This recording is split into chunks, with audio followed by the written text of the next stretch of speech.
Good evening mga kamaster. Dumating na yung ating piyesang in order. Ayan. Tatanggalin lang natin mga kamaster. In order natin to sa online.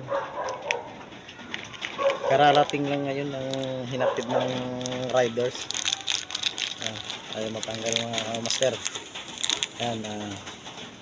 Ayan mga kamaster, yung in order natin piyesa. Ayan. Yung number niya yan, hindi makita. Ayan. Baliktad ka lang mga master. Ayan mga master, ang kanyang number LM2902N. Yan.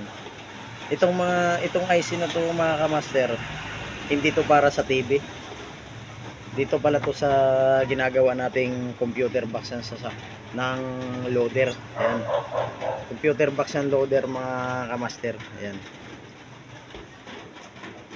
Ayan siya. Ayan. Kasi ang piyesa niya mga kamaster, ito yun mga kamaster. Ito yung mga to. Yan mga kamaster. Ito yung pinalitan natin mga kamaster. Ito yung bago. Pero bago siya mga kamaster. Original ang kinuha natin. Yan, medyo may kamahalan nga lang tong IC na to. Yung LM2902N. Yan. Ayan number na original niya mga kamaster. At pinalitan na natin kanina yan mga kamaster. Hindi lang natin na videohan. Yan. Yan yung yan yung computer box ng loader. Yan. Kasi yung IC na to mga kamaster, bagong palit ko na to mga kamaster.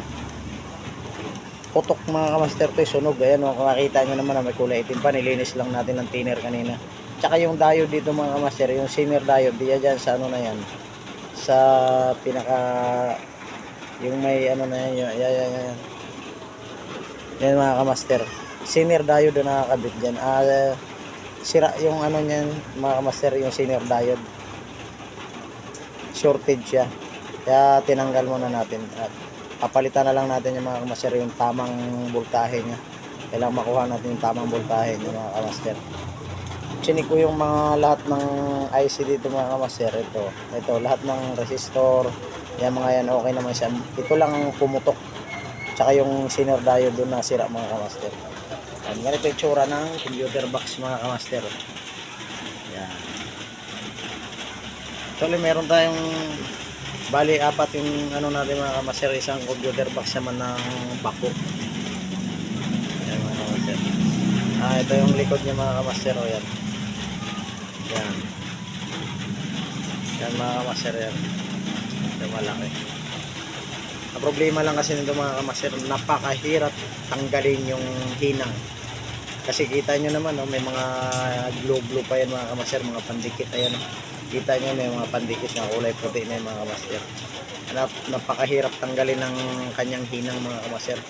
Kaya ang ginawa natin mga kamaster, bumili tayo ng 60 watts iron para pang tanggal ng hinang niya, kasi napakahirap talaga, sobrang dikit. Harap likod mga kamaster yan. Ayan. Ganito yung tsura ng computer box ng loader. Yan mga kamaster. At pagawa lang sa atin itong mga kamaster. Ang nagdala ng mga kamaster yung ating bayaw. Yan. Meron pa niya mga kamaster, bali apat tayo nandito sa akin. Kaso iba-iba na may tsura, hindi naman pare-pareha sila mga kamaster. Yan. Ang totoo naman talaga mga kamaster, isa lang talaga ang pisang, ang icing sira nito mga kamaster. Ito lang napalitan na natin ng bago yan. Kaso pag ako kasi umorder sa online mga kamaster, yung isa lang ang sira, ginagawa kong dalawa yan. Yan. Para meron siyang magka-problema man, meron pa akong option na isa pa na nakatabi. Ganon tayo minsan, mindset ang ginagamit natin mga kamaster. Siyempre ang tagal kasi dumating. In order ko ito mga kamaster, 2 weeks na bago dumating kasi wala daw dito nakukuha, sabi ng seller.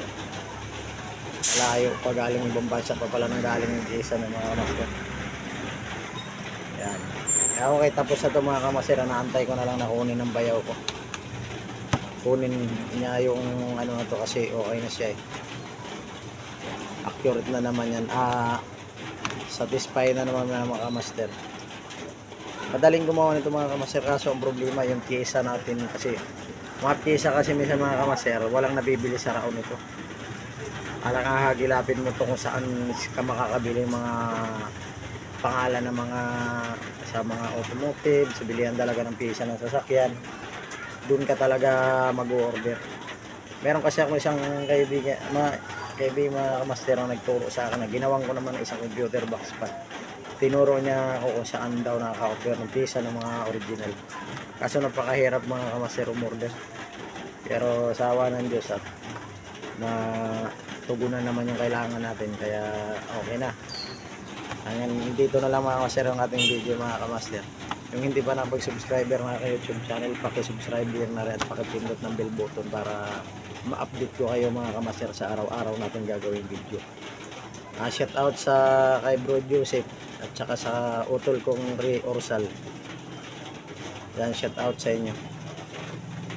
Mabuhay lahat ng technician.